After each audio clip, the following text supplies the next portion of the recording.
What's going on, YouTube? It's Free, aka and welcome back. Do you have problems scoring in the red zone?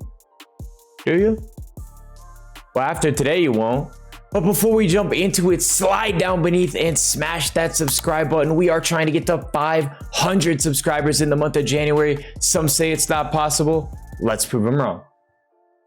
The first part of scoring in the red zone is simply just picking a good play. But what makes a good passing play in the red zone? Well, we want to look for something that has good spacing and a bunch of quick passing options. The classic example is going to be spacing switch out a bunch. All we're going to want to do with this one is go ahead and streak our tight end, and then we just make a read. It's as simple as that. Now we can also go ahead and roll out to the right and go ahead and get on in the end zone if for some reason everything was covered. Another example, and one that I use myself all the time, is actually going to be the tight end whip out of U-trips. On this one, simply we just want to slant our slot receiver, and then we are going to take a few steps to the right and we're going to throw it to this whip route when it opens up.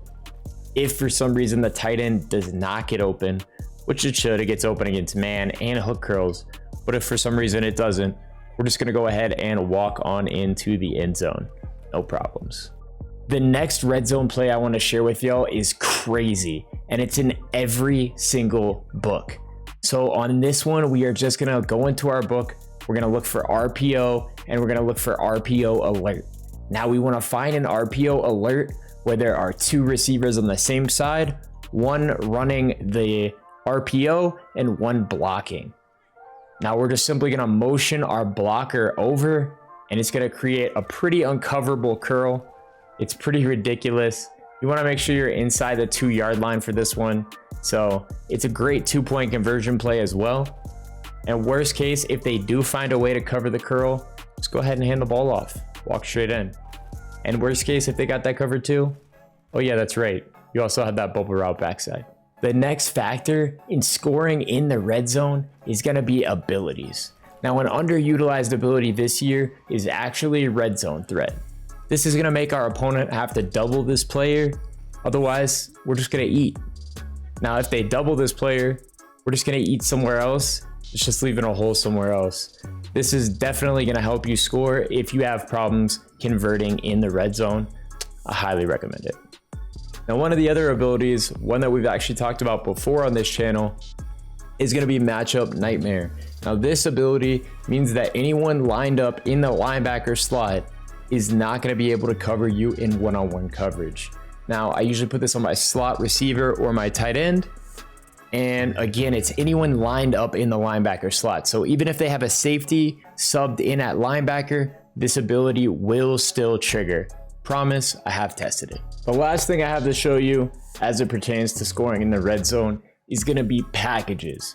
Now, there's going to be all different types of packages, but specifically I'll show you this example using doubles. So in this, we can go ahead and we can put our tight end at fullback.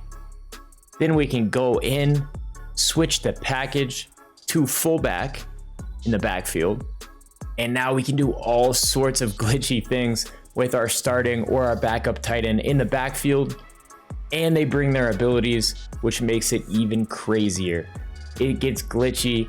Trust me, I love to run this double setup that I'm showing you right here on the red zone. It works like a charm. You either throw to your tight end 1 or you throw to your tight end 2 out of the backfield. So we went over a couple of specific play calls. We went over some concepts. I showed you how to get your red zone offense right. It's almost time to get out there and score some tutties. But before we do, if you liked the video, like the video. I'm waiting. Man, and if you want to catch more of me, slide on over to Twitch, twitch.tv/TFG_free. I hope you all have a great day on and off the gridiron. I'll catch you next time.